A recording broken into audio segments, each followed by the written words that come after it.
Haley here, and I love parties. Don't you just love parties? I love all kinds of parties.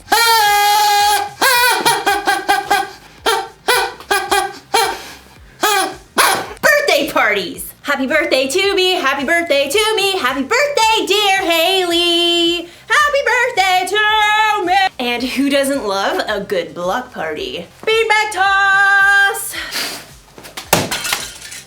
Sorry. I could use some lessons.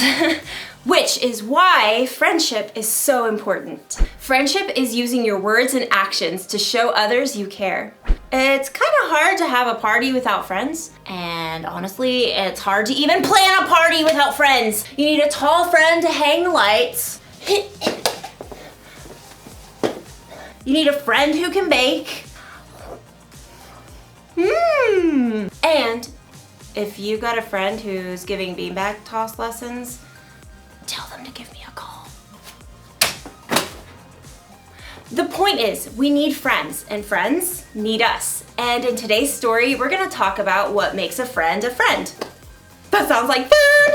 It makes me wanna party!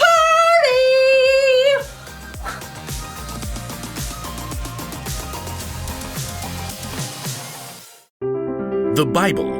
It's 66 books of history, stories, letters, and poetry that fit together to form God's one big story.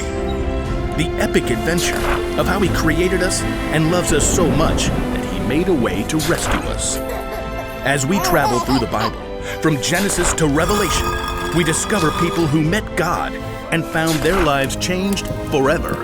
Now, for an amazing story, inspired by the book of Ecclesiastes, chapter 4, verses 9 through 12. The writer of Ecclesiastes tells us 2 people are better than 1. They can help each other in everything they do. Suppose either of them falls down, then the one can help the other one up. But suppose a person falls down and doesn't have anyone to help them up. Then feel sorry for that person. One person could be overpowered, but 2 people can stand up for themselves.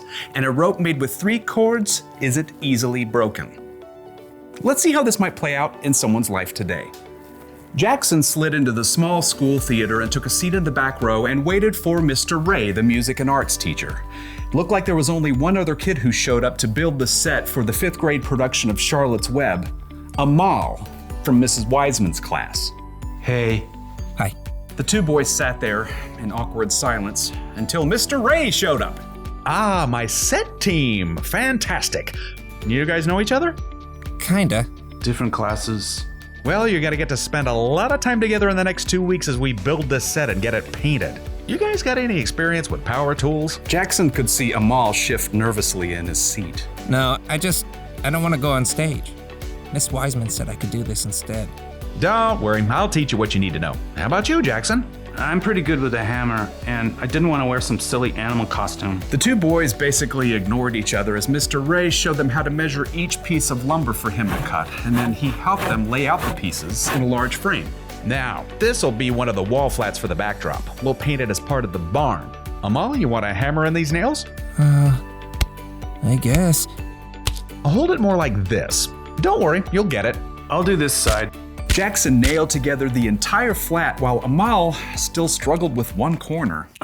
What a klutz. But it was a different story the next day when they started to paint. This flat is part of our barn wall. I want you guys to paint a couple of chickens right there. Amal grabbed a brush right away. Oh, do you want them to look like real chickens or like cartoons? Just give them your own personal spin.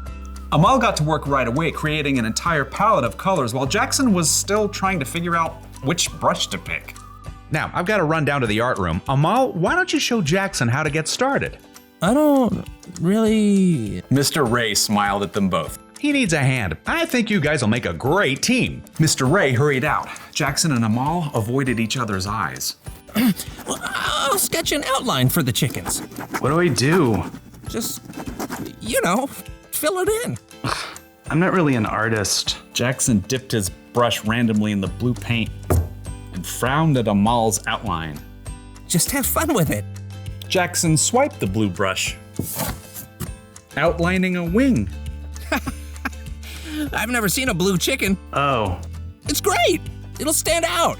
Oh, thanks. By the time Mr. Ray returned, Jackson was surprised to discover that he and Amal had already painted 5 brilliant hued chickens.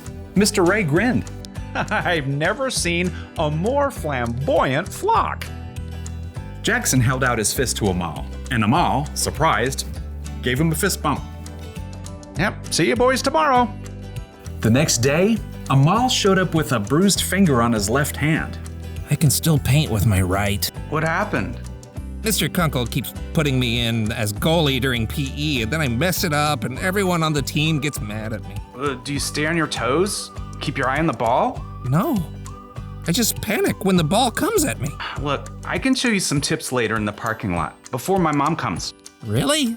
That would be great. And you know, Jackson turned out to be a pretty good teacher because Amal managed to get 2 blocks during PE the next day. And when Jackson showed up to paint sets, stressed out by a math test, Amal grabbed his textbook. Fractions? I see all these weird numbers and I freeze up. You just have to break it down like this. With Amal's help, Jackson managed to stay calm during his test the next day. And by the middle of the next week, they had completed the entire backdrop for Charlotte's Web. Well done. I knew you two would make a great team. Amal's pretty okay. Jackson's not too terrible. Look, I know you guys are really different from each other, but it's boring if all your friends are just like you. Together, they started gathering wood scraps and wiping off brushes. Seriously, one of the wisest men to ever live pointed this out. Solomon. Solomon? Yep. He's this king in the Bible. He was a builder and an artist and super rich too. But for all the things he had, you know what he valued most? Friendship. He says it like this: 2 people are better than 1. They can help each other in everything they do. On point. Yeah. Amal held out his fist, and Jackson tapped it with his own. Maybe Solomon and Mr. Ray were onto something.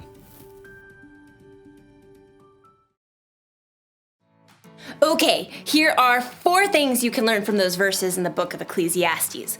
Number 1, friends get more done when they work together, which makes a whole lot of sense. Planning a party goes a lot faster when I've got someone to help me out. Which brings me to number 2, friends help each other. A true friend doesn't just sit back and watch when it's obvious you need a hand. Little help here! Ah! Number 3, friends stand up for each other. You better not be messing with one of my friends. I will totally fight you!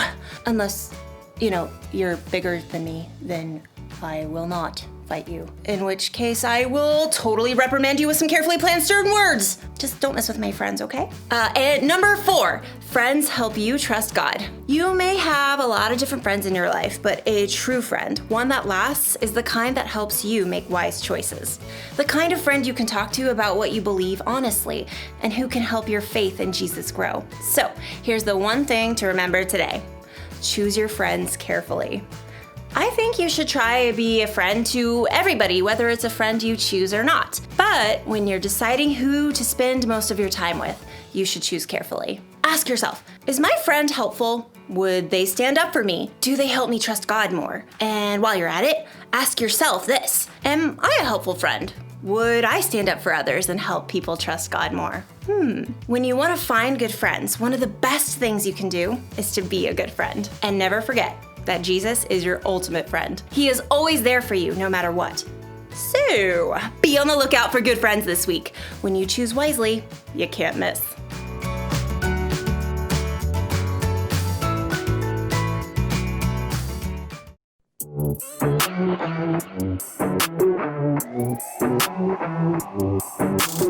Jesus, you have been so faithful. Jesus, you have been so true. I will be forever thankful, 'cause I never had a friend like you. Help me to be who you've been to me, to everyone I see. Let us love one another with a love like no other yet. That's the way you love us, God. Never turn away, you are with us every day, yeah. That's the way you love us, God. Your love has always been beginning to end. There's never been a better friend. So let us love one another with our love like no other, yeah. That's the way you love us, God. You